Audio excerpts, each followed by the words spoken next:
Now I am coming to our next topic, that is your core design. अब मैं आपको core design बताने वाला हूं कि कोर डिजाइन क्या होता है। ठीक है, कोर डिजाइन बताने से पहले मैं आपको यह भी बताऊंगा कि जो कोर का जो मटेरियल होता है वो क्या होता है, कोर बनाया कैसे जाता है, कोर दिखाई कैसा देता है। कोर उसी तरीके का दिखाई देगा जो आपका होलो शेप है। जिस टाइप का आप होलो शेप बनाना चाहते हो उसी टाइप का आपका कोर होगा। अगर आप होलो सिलेंड्रिकल ऑब्जेक्ट्स बनाना चाहते हो तो वो सिलेंड्रिकल कोर होगा। अगर आप होलो कॉनिकल ऑब्जेक्ट्स बनाना चाहते हो तो वो कॉनिकल कोर होगा। तो जिस शेप का, जिस ज्योमेट्री का आपका होलो ऑब्जेक्ट होगा उसी ज्योमेट्री का आपका क्या बनेगा, कोर बनेगा। So the next topic is your core design. Next topic is your core design. यहां तो कोई प्रॉब्लम नहीं सर, बिल्कुल भी कोई प्रॉब्लम वाली बात नहीं है। Now come to the core design. Core design में अगर हम बात करें कि जो कोर का मटेरियल होता है वो क्या होता है, कोर का मटेरियल होता है मोल्डिंग सैंड प्लस इसमें कुछ एडिटिव्स होते हैं। ठीक है, अगर सिंपल मोल्डिंग सैंड का यूज करेंगे उसका कोर स्टेबल नहीं हो पाएगा, उसमें उतनी स्ट्रेंथ नहीं होगी। In order to increase its strength what will we do, we will use the organic binders. We will use the organic binders। और एज ए ऑर्गेनिक बाइंडर्स हम किसे यूज में लेते हैं, very important from the examination point of view. हम use ले सकते हैं लिंसीड ऑयल को, हम यूज में ले सकते हैं डेक्स्ट्रिन को, हम यूज में ले सकते हैं मोलासेस को। ठीक है, लिंसीड ऑयल, डेक्स्ट्रिन और मोलासेस। ठीक है, ये एक बायो ऑयल होता है। ठीक है, ये डेक्स्ट्रिन मतलब गोंद, मोलासेस मतलब गुड़। ठीक है, गुड़ जैसा कुछ एक मटेरियल होता है, तो उससे आपको कोई लेना देना नहीं है। आपको इन तीनों के नाम याद रखने हैं। ठीक है, linseed oil, dextrin and molasses. So organic binders के भी नाम एग्जामिनेशन में पूछे जा चुके हैं, पूछे जा सकते हैं और पूछे जाएंगे ही जाएंगे। ठीक है, now come to the point that कि जो हम कोर बनाते हैं वो कोर किस तरीके से बनाते हैं। कोर हम बनाते हैं with the help of the core box, with the help of the core box. तो कोर बनेगा आपका with the help of the core box.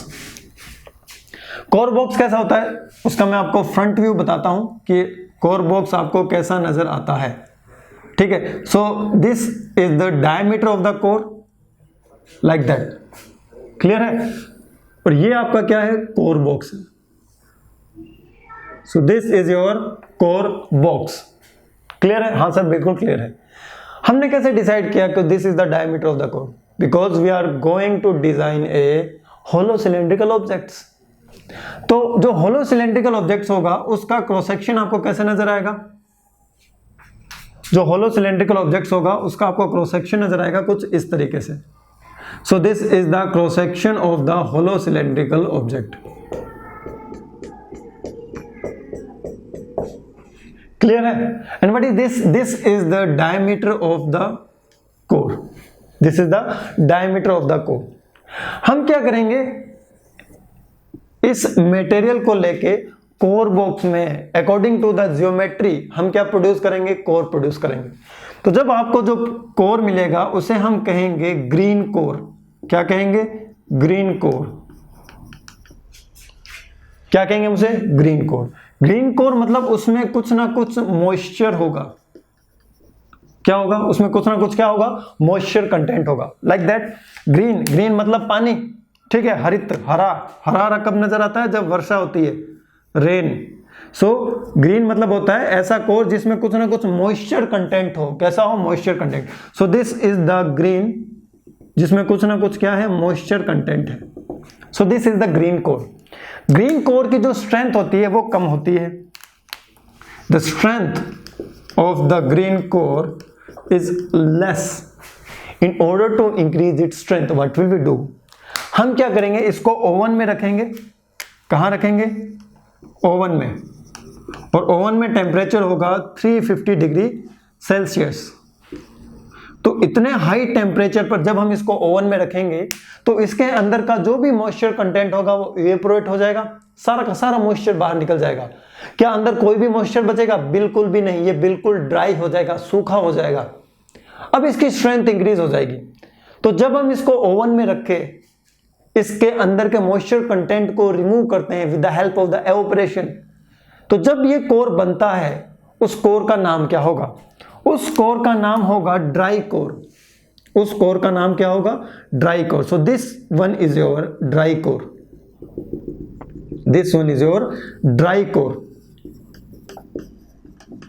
Dry core में मॉइस्चर कंटेंट 0% होगा और इसकी स्ट्रेंथ क्या होगी? ज्यादा होगी as compare to green core. Green मतलब हरा, हरा मतलब क्या होता है? पेड़ पौधे। पेड़ पौधे कब उगते हैं, कब ग्रो करते हैं? पानी से, वर्षा से, रेन से। तो जब मॉइस्चर कंटेंट होगा उसे हम कहेंगे ग्रीन कोर। और ग्रीन कोर को जब हम ओवन में रख देंगे, गर्म कर देंगे, और गर्म करने से पानी क्या बन जाता है? वेपर, एवोपरेट हो जाएगा, भाप बन के निकल जाएगा। तो जब पूरा का पूरा मॉइस्चर कंटेंट भाप बन के बाहर निकल जाएगा, स्टीम बन के, तो उस कंडीशन में क्या होगा? उस कंडीशन में आपका ग्रीन कोर कन्वर्ट हो जाएगा ड्राई कोर में। और आप मुझे खुद बता सकते हो, as compare to the green core, dry core की स्ट्रेंथ ज्यादा होगी। ड्राई कोर की स्ट्रेंथ क्या होगी? ज्यादा होगी। तो पहले हम ग्रीन कोर बनाएंगे। क्यों? क्योंकि मोल्डिंग सैंड और ऑर्गेनिक बाइंडर के मिक्सचर में पानी भी होता है। यानी ये जो मोल्डिंग सैंड के जो इंग्रेडिएंट्स हैं उसमें वाटर भी है, और वाटर होने के कारण जो आपका कोर बन रहा है वो ग्रीन कोर बन रहा है, और इस वाटर को हमें रिमूव करना है in order to increase its strength. तो ये चीजें आपको क्या रखनी है? यहां पर याद रखनी है। Now come to the net force applied on the core. ठीक है, देखिए क्या होता है net force applied on the core. इसको हम समझते हैं।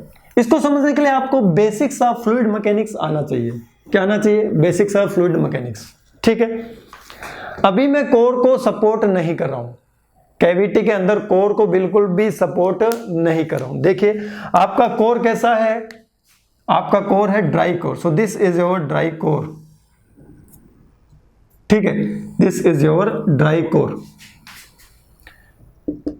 इस कोर को मैं एज्यूम कर लीजिए एक बार प्लीज कि इसको मैं कैविटी के अंदर सपोर्ट नहीं कर रहा हूं, चैपलेट वगैरह नहीं लगा रहा हूं। ठीक है, इसके चारों तरफ है आपका liquid metal. This is the liquid metal. This is your liquid metal. ये रेड कलर वाला क्या है? लिक्विड मेटल है। So this is your liquid metal. यहां तक कोई प्रॉब्लम नहीं सर? बिल्कुल भी कोई प्रॉब्लम नहीं है। So this is your molten liquid metal. यहां तक कोई प्रॉब्लम नहीं सर? बिल्कुल भी कोई प्रॉब्लम वाली बात नहीं है। अब देखिए फ्लूइड मैकेनिक्स में थोड़ी डुबकी मारिए। जब भी फ्लूइड के अंदर कोई भी ऑब्जेक्ट इमर्ज होता है, डूबता है, तो फ्लूइड उसके ऊपर एक फोर्स लगाता है, प्रेशर फोर्स और बायंसी फोर्स। लगाता है कि नहीं लगाता? बिल्कुल लगाता है। प्रेशर फोर्स का रिजल्टेंट डूबे हुए के अंदर 0 होता है। प्रेशर फोर्स जो इसके चारों तरफ से लग रहे हैं उनका जो रिजल्टेंट होगा, ये अगर इसके अंदर डूबा हुआ है, ठीक है, तो वो नेट प्रेशर फोर्स इस पर क्या एक्ट होगा? 0 होगा। But apart from the pressure force यहां पर एक फोर्स और अप्लाई हो रहा है जो कि इसको अपवर्ड डायरेक्शन में मूव करने की कोशिश कर रहा है। तो इस कंडीशन में क्या हो रहा है कि आपका जो लिक्विड मेटल है ये इस कोर के ऊपर अपवर्ड डायरेक्शन में बायंसी फोर्स लगा रहा है। Buoyancy force applied by the liquid metal on the core. लेकिन कोर भी कहां मानने वाला था? कोर कहता था कि मैं तो अर्थ पर हूं, और जब तक मैं अर्थ पर रहूंगा मैं तुम पर अपना वेट लगाता रहूंगा। सो this is the weight of core. This is the weight of core. क्या कभी ऐसा हुआ कि इसने इस पर जितना फोर्स लगाया उतना ही लिक्विड मेटल ने इस पर फोर्स लगाया? नहीं, ये दोनों फोर्स हमेशा बराबर हो ही नहीं सकते, because the density of the core is different. आपके कोर की डेंसिटी अलग है, आपके मोल्टन लिक्विड मेटल की डेंसिटी अलग है। मोल्टन लिक्विड मेटल की डेंसिटी ज्यादा है, कोर के मटेरियल की डेंसिटी कम है, इसलिए हमेशा इस पर एक नेट अपवर्ड डायरेक्शन में फोर्स लगेगा जो कि इसको ऊपर खिसकाने की कोशिश करेगा। इसीलिए कोर को सपोर्ट करने के लिए मैं यहां पर क्या लगा देता हूं? चैपलेट लगा देता हूं। ऐसे चैपलेट लगा देता हूं ताकि कोर अपनी जगह से ना हिले, प्रॉपरली पोजीशन रहे। अब अगर मैं बात करता हूं, क्या बात करता हूं? अब मैं बात करता हूं net force acting on core. तो ये क्या होगा, ज्यादा वाला फोर्स माइनस कम वाला force, that will be equals to buoyancy force, ये किसके इक्वल होता है, equal to displaced molten liquid metal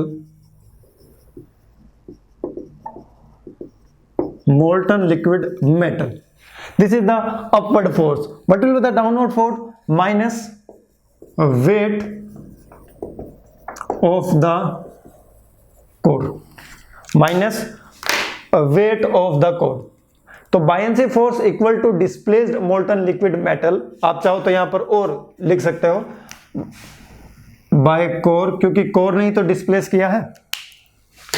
ये किसके इक्वल होगा, देखिए अगर मैं इसको लिख लेता हूं P, so what will be the value of P, P की वैल्यू क्या होगी, यहां पर आइए देखिए, P विल बी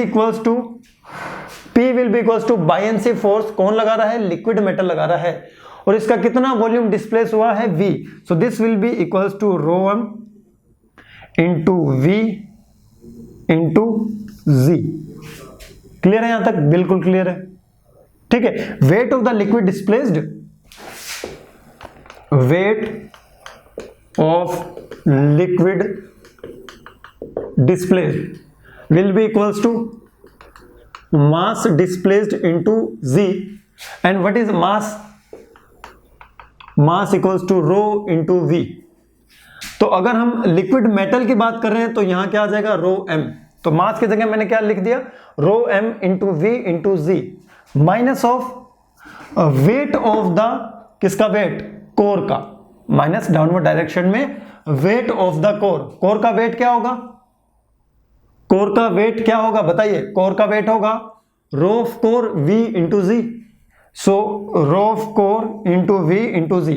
अब कुछ स्टूडेंट के मन में कंफ्यूजन आना चाहिए, सर दोनों में V क्यों लिया है, इसमें तो V समझ आ गया, कोर का V है।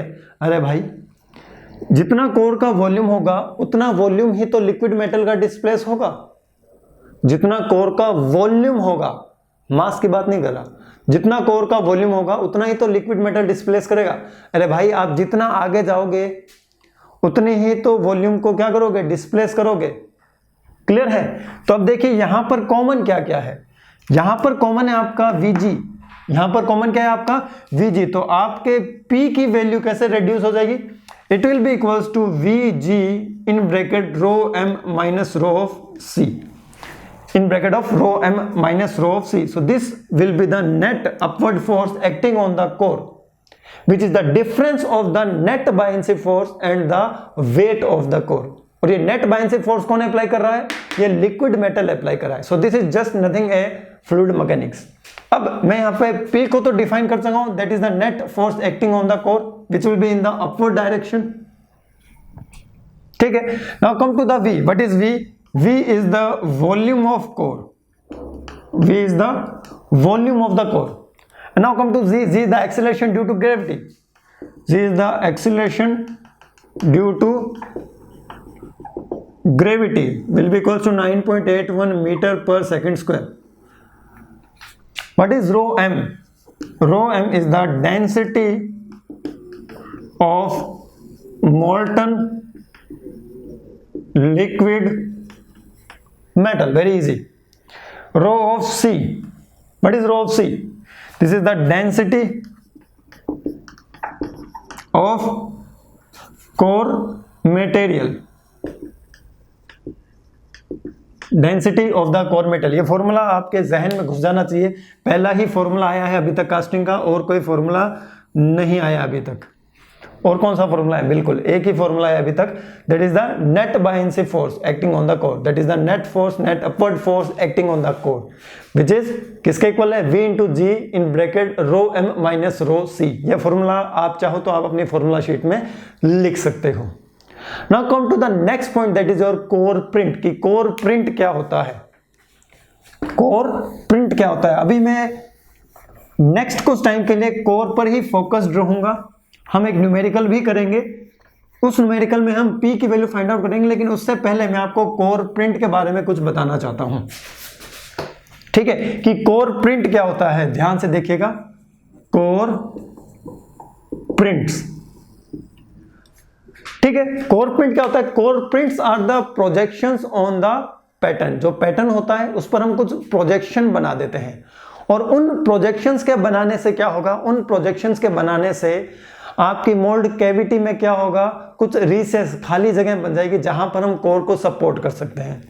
Now come to the point, देखिए आपको एक होलो सिलेंड्रिकल ऑब्जेक्ट्स बनाना चाहते थे, सो होलो सिलेंड्रिकल ऑब्जेक्ट बनाने के लिए आपने एक पैटर्न लिया, ठीक है, ये पैटर्न का सेक्शन है,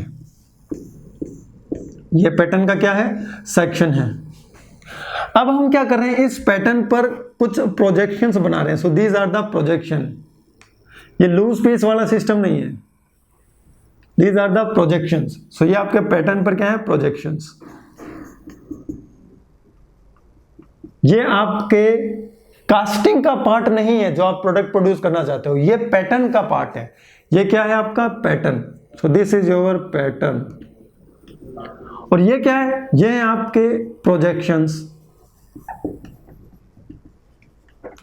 और आप कास्टिंग कैसी प्रोड्यूस करना चाहते हो, आप कास्टिंग कुछ इस तरीके की प्रोड्यूस करना चाहते हो, so this is your casting. Hollow casting आप प्रोड्यूस करना चाहते हो, so this is your casting, ठीक है। So these are the projection which are known as a core prints, which are known as a core prints. यहां तक कोई problem, आप ऐसा प्रोडक्ट प्रोड्यूस करना चाहते हो, आपने इसके लिए एक पैटर्न बनाया जिसके इधर इधर प्रोजेक्शन बनाए जिसका नाम है कोर प्रिंट। ये क्यों बनाए अभी मैं आपको समझाने वाला हूं, ठीक है। यहां पर हमें होलो पार्ट चाहिए, और होलो पार्ट चाहिए तो हमें क्या बनाना पड़ेगा, कोर। तो हम बना देते हैं कोर। कोर बनाने में क्या प्रॉब्लम है, हमने एक कोर को भी डिजाइन कर लिया है, कोर हमने थोड़ा सा बड़ा बनाया है, so this is the core, this is the core. The diameter of the core is same as the diameter of the inner hole. Inner diameter of the casting will be equals to the diameter of the core. यहां तक कोई संदेह बिल्कुल नहीं sir. अब मैं इस pattern से कैविटी बना रहा हूं, क्या बना रहा हूं, cavity in the mould box या फिर mould. So this is your mould box. तो जब मैं इससे कैविटी बनाऊंगा तो मुझे बताइए किस तरीके की नजर आएगी। तो जब मैं इससे कैविटी बनाऊंगा तो वो हमें कुछ ऐसे नजर आएगी, देखिए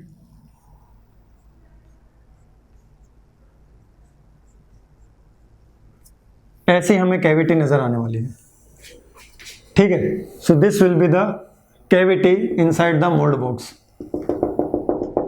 अब मैं पार्टिंग लाइन वाले कंसेप्ट को नहीं बता रहा हूं, उसमें आप मत जाइएगा। अब मुझे सिर्फ आप इतना बता दीजिए कि इस पैटर्न का यूज करने से ऐसी कैविटी बनेगी या नहीं बनेगी। बिल्कुल सर, ऐसी ही कैविटी बनेगी। यहां कुछ खाली जगह होगी कि नहीं, इन खाली जगह को ही हम कहते हैं कोर प्रिंट्स। क्या कहते हैं, कोर प्रिंट्स। रिसेस है, एक खाली जगह है जो कि किसकी हेल्प से प्रोड्यूस हुए हैं, with the help of the pattern, ठीक है। ये जो खाली जगह किसकी हेल्प से प्रोड्यूस हुए हैं, projection on the pattern, and these projection are known as a core prints. ये जो खाली जगह है ना, इसमें मैं इस कोर को रख सकता हूं। कैसे रखूंगा, देखिए ऐसे रखूंगा। सो this will be your core. बिना चैपलेट की हेल्प से मैंने कोर को रख दिया, तो मैंने कहा था मैंडेटरी नहीं है चैपलेट्स को यूज करना, we can use the core prints. तो ये क्या है, कोर है। ये क्या है, कोर। कोर वही moulding sand plus organic binders, ठीक है। अब मैं क्या करूंगा, इसमें लिक्विड मेटल फिल कर दूंगा। So this will be the liquid metal, the red colour one is the liquid metal. So this is liquid metal, this is liquid metal, so this one is the liquid metal, and we will allowed it to solidify. अब मैं कहूंगा कि अब आराम से बैठो और solidify हो जाओ। तो जब ये सोल्डिफाई हो जाएगा तो माय डियर फ्रेंड्स, क्या आपका ऑब्जेक्ट ऐसे बनेगा या नहीं बनेगा, क्योंकि हम कोर को रिमूव कर देंगे। हम क्या कर देंगे, कोर को रिमूव कर देंगे, तो हमें ऐसा ऑब्जेक्ट मिलेगा या नहीं मिलेगा, बिल्कुल सर ऐसा ही हमें ऑब्जेक्ट मिलेगा। सो this is the function of the core print, कि कोर प्रिंट का यूज किस लिए किया जाता है, in order to produce a recess inside the mold cavity in which core will be properly positioned. So this is the definition of the core prints. What is the core prints? It is the projections on the pattern which is used to produce the recess खाली जगह RECESS, recess inside the mold cavity in order to position the core properly. तो आपको ये चीज याद रखनी है. ये जो कोर प्रिंट का जो एरिया होता है, सरफेस एरिया, ये जो कोर प्रिंट का जो एरिया होता है, this is AC. What is AC? AC is the core print area in centimetre square. ध्यान रखना, ये क्रॉस सेक्शन एरिया नहीं है, ये सरफेस एरिया है. ये वाला और ये वाला, ये सरफेस एरिया है my dear friends. Core print area एक सरफेस एरिया है, क्रॉस सेक्शन एरिया नहीं है, सरफेस एरिया है. तो ये सिलेंड्रिकल सरफेस है. तो कोर प्रिंट एरिया हम कैसे निकालेंगे? सिलेंड्रिकल सरफेस का area plus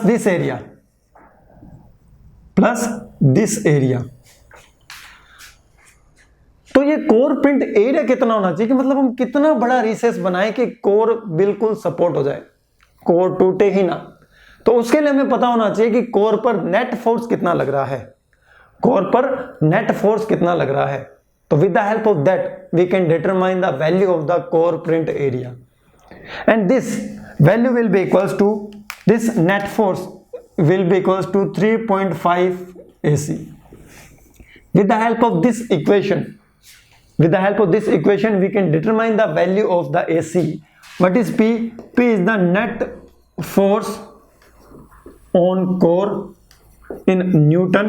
What is AC? AC is the core print area as described earlier. Core print area in centimeter square. तो यहां से कोर प्रिंट एरिया आएगा सेंटीमीटर स्क्वायर. सर हमने ये 3.5 क्यों लिया? So this 3.5 is nothing just 3.5, it is newton per centimetre square. It is the strength of the core. Clear है? तो आपको इसमें डीप में जाने की जरूरत नहीं है, आपको ये इक्वेशन याद रखनी है, ठीक है. And this P should be less than or equals to 3.5 of AC. So this is just an inequality कि जो P की वैल्यू है वो 3.5 AC से ज्यादा नहीं होनी चाहिए, और ज्यादा हो गई तो क्या होगा? कोर फेल हो जाएगा, कोर ब्रेक हो जाएगा. That's why we will determine the optimum core print area required to support the core. ठीक है, कोर को सपोर्ट करने के लिए जो ऑप्टिमम एरिया चाहिए उसकी वैल्यू हम यहां से क्या कर सकते हैं? फाइंड आउट कर सकते हैं. तो आपको यहां पर कोर प्रिंट समझ आ गया है, प्रोजेक्शन समझ आ चुका है, ये रिसेस है, दिस इज द रिसेस. ये वाला पोर्शन कोर प्रिंट नहीं है, ये कोर प्रिंट की हेल्प से प्रोड्यूस किया गया है. इस खाली जगह को हम कहते हैं रिसेस, और इस खाली जगह में रखा जाता है आपका कोर. कैसे? देखो यहां पर एक रिसेस है, कोर रख दिया, यहां पर एक रिसेस है, कोर रख दिया, ऐसे.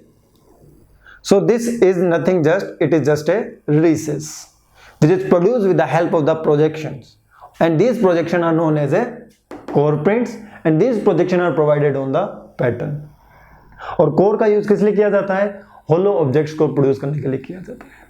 तो आई होप यहां तक आपको कोर प्रिंट बिल्कुल समझ में आ चुका होगा. Now come to the next point, that is what is chaplets. तो चैपलेट्स क्या होता है, कोर प्रिंट क्या होता है? दोनों में से किसी को भी एक को आप यूज कर सकते हो. So what is chaplets? तो चैपलेट्स बताने से पहले मैं आपको कोर प्रिंट्स की डेफिनेशन लिखवा देता हूं. So what do you mean by the core prints? उसके बाद मैं आपको चैपलेट्स की भी डेफिनेशन लिखवा दूंगा. सो कोर प्रिंट्स की डेफिनेशन वैसे आपको समझ आ चुका होगा. What is the function of the core prints, और ये कैसे प्रोड्यूस किए जाते हैं, इनका क्या काम होता है, etcetera etcetera. So now come to the definition of the core print. So it is the projections, it is the projections on what? On pattern. It is the projections on the pattern which is used to produce recess inside the mold cavity, inside the mold cavity in order to position the core properly, in order to position the core properly. Now come to the chaplets. What do you mean by chaplets?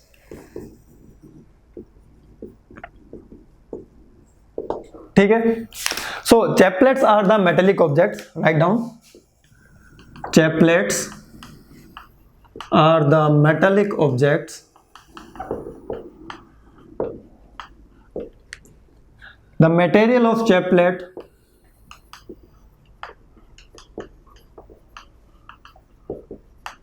is same as of casting,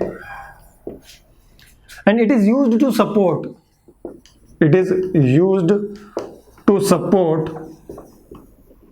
the core inside the mold cavity. So these are the definition of the core and the core pins. Now come to how can we use the core. जैसे मैंने आपको SVEEP pattern में बता दिया था कि core का use कैसे किया जाता है, वैसे ही मैं आपको यहाँ पर एक क्रॉस सेक्शनल एरिया बना के बताता हूँ कि होलो सिलेंड्रिकल ऑब्जेक्ट्स को प्रोड्यूस करने के लिए कोर का यूज कैसे किया जाता है. So this is your core. ये आपका क्या है? कोर है. ठीक है, क्रॉस सेक्शनल एरिया बना रहा हूं मैं मोल्ड कैविटी का. सो this is your mould cavity. This is your mold cavity,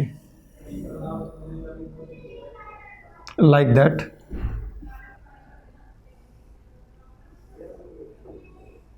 This is your mold cavity.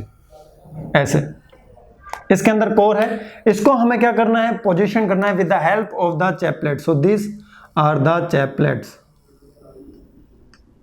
ऐसे ये क्या है? आपके chaplets. So this is the chaplet. This is the chaplets. यहां भी आप लगा सकते हो चैपलेट्स. जरूरी नहीं है आई सेक्शन में ही हो, किसी भी सेक्शन में हो सकते हैं.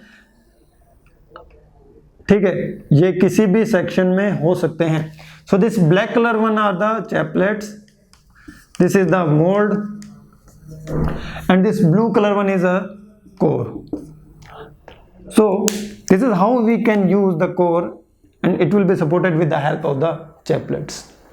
तो आई होप यहां तक आपको कोर और चैपलेट्स में बिल्कुल भी कंफ्यूजन नहीं हुई होगी. सो नाउ इसके आगे मैं अब आपको एक न्यूमेरिकल करवाने वाला हूं बेस्ड ऑन द फॉर्मूला. जो हमने पी वाला फॉर्मूला लिखा था उस पर अब हम एक न्यूमेरिकल क्वेश्चन करते हैं. और वो न्यूमेरिकल क्वेश्चन क्या है वो मेरे साथ लिखेंगे.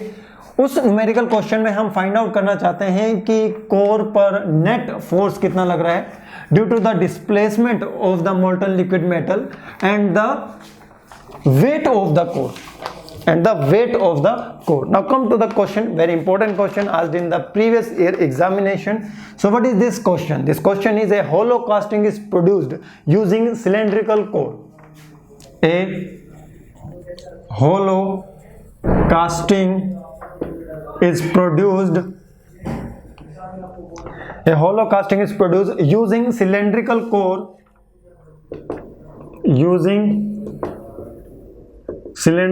core, having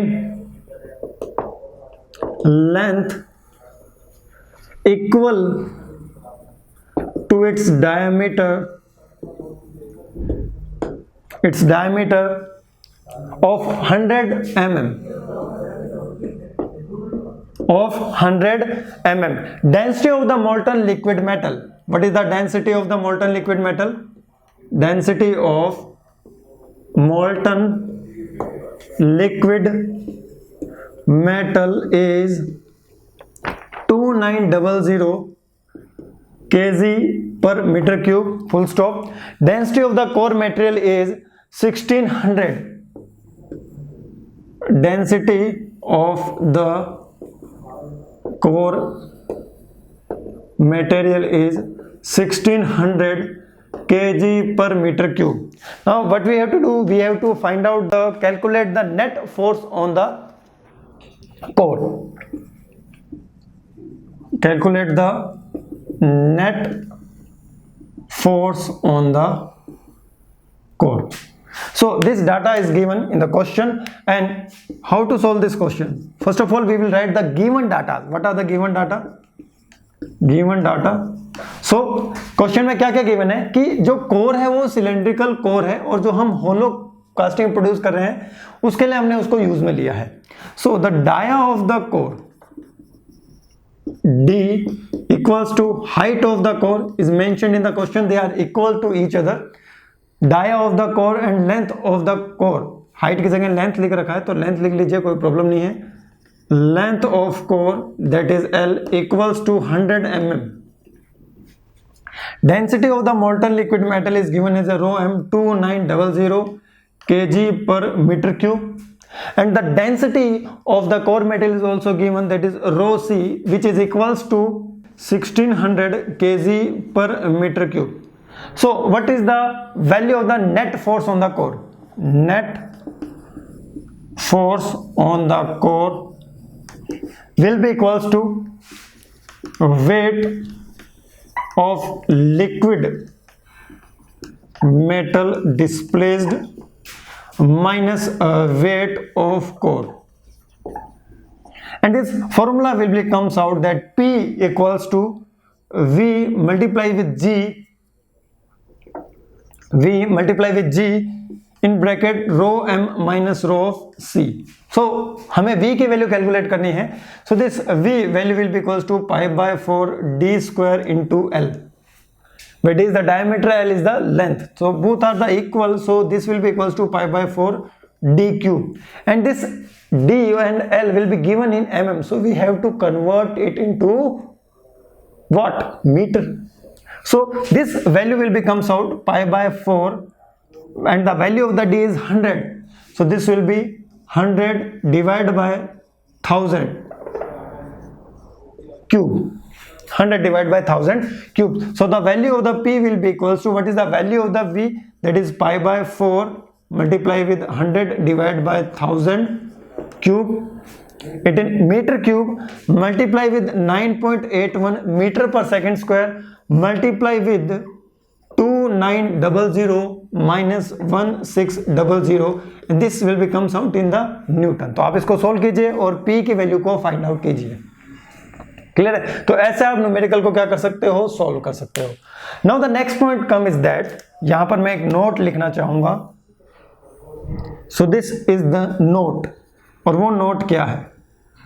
समटाइम्स क्वेश्चन में डेंसिटी देने की जगह वो दे देता है वेट डेंसिटी.